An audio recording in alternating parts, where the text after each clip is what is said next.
அர்ஜுன் யாழ்ப்பாணம் தையிட்டியை சேர்ந்த நான்.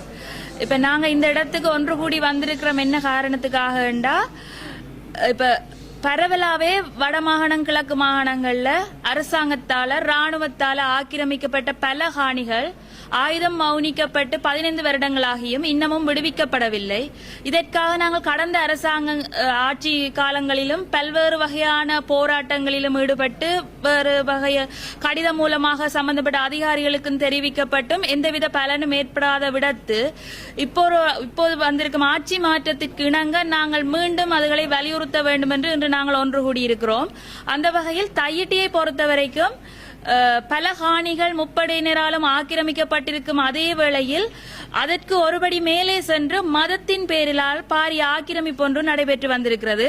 அதாவது பௌத்த மதம் அன்பு சாந்தி அகிம்சை அனைத்தையும் போதிக்கின்ற முதன்மை மதமாக கருதப்பட்டு கொண்டிருக்கிற பௌத்த மதத்தின் பேரில் அங்கு 150 பரப்பு தனியாருக்கு சொந்தமான காணிகள் 150 பரப்பு காணிகள் அபகரிக்கப்பட்டு புத்த விகாரை மிகவும் பிரம்மாண்டமான புத்த விகாரை ஒன்று மொரட்டுவை பல்கலைக்கழக கட்டடக்கலை நிபுணர்களால் வடிவமைக்கப்பட்டு இன்று உருப்பெற்றிருக்கிறது.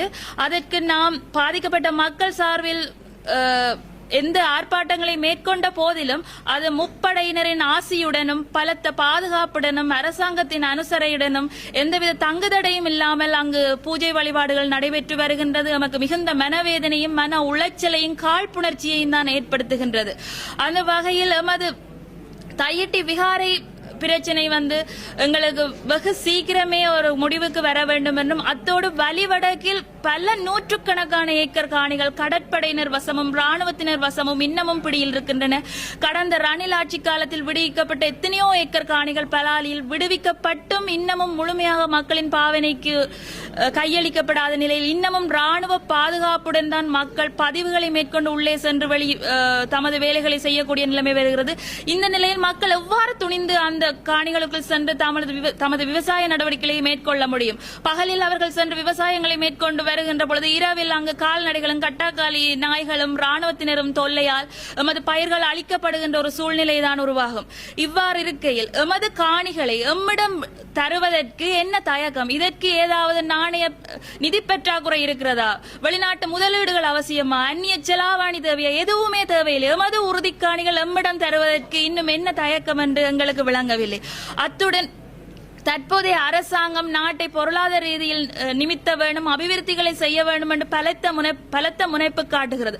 இதற்கு நாங்கள் தெரிவிக்கும் ஒரே வழி வடக்கு காணிகள் விடுவிக்கப்படுமானால் பெரும்பாலான மீன்பிடி தொழிலும் விவசாய உற்பத்திகளும் எமது பிரதேசங்களிலேயே நிகழ்ந்து வருகின்றன. 1990-80களில் லொரி கணக்குகளில் இங்கிருந்து வெங்காயமும் மற்ற உற்பத்தி பொருட்களும் தென்னிலங்கைக்கு ஏற்றுமதி செய்யப்பட்ட வரலாறுகளை நாம் கேட்டிருக்கிறோம். அதே மாதிரி எமது காணிகள் விடுவிக்கப்படும் இடத்து பொருளாதாரம் தானாகவே நிமிர்வடையும் என்பதையும் தெரிவித்துக் கொள்கிறோம். அவ்வளவு படையினரும் எமது காணிகளில் தக்க வைக்கப்பட்டு எமது காணிகளை பாதுகாப்பதற்கு மில்லியன் பில்லியன் கணக்கில் செலவிடுகிறார்கள். எதற்காக? அந்த காட்டு நிலங்களில் வளரும் இப்பிலிப்பில் பற்றைகளை பாதுகாத்துக் கொள்வதற்காக அவ்வளவத்தையும் செலவிடுகிறார்கள். எமது காணிகளை எம்மிடம் தாருங்கள், நாம் விவசாயங்களை மேற்கொண்டு நாம் மீன்பிடிகளை மேற்கொண்டு நாம் எமது பொருளாதாரமும் வளர்ச்சியடையும், ஒருங்கே நாட்டின் பொருளாதாரமும் வளர்ச்சியடையும். எனவே இந்த பால் அமைப்பினர் ஊடாக இறுதி நம்பிக்கையாக நாம் வந்துள்ளோம். இந்த பால் அமைப்பின் ஊடாக ஒரு உயர் அதிகாரிகள் சம்பந்தப்பட்ட அமைச்சர்களுடன் நாம் ஒரு கலந்துரையாடல் முன்வைக்க வேண்டும் என்பதை இங்கு கேட்டுக்கொள்கிறோம். அப்படி நடைபெறாத இடத்து நாம் எதற்கும் துணிந்து விட்டோம். எமக்கு தந்த ஏமாற்றங்களும் வலிகளும் கொஞ்சம் நஞ்சமில்லை. நாம் எமக்கு எதற்கும் துணிந்து விட்டோம். எமது காணிகளில் நாம் அத்துமீறி நுழைவோம். ஒரு குறிப்பிட்ட கால எல்லை தருகிறோம். அதற்குள் எமது காணிகள் விடுவிக்கப்படாத விடத்து எமது காணிகளுக்குள் நாம் அத்துமீறி எமது உறுதிகளுடன் பிரவேசிப்போம். எமக்கு நடக்கும் அக்கிரமங்களுக்கு அனைவரும் ஒன்று திரண்டு வர வேண்டும் என்று கேட்டுக்கொள்கிறேன். நன்றி, வணக்கம்.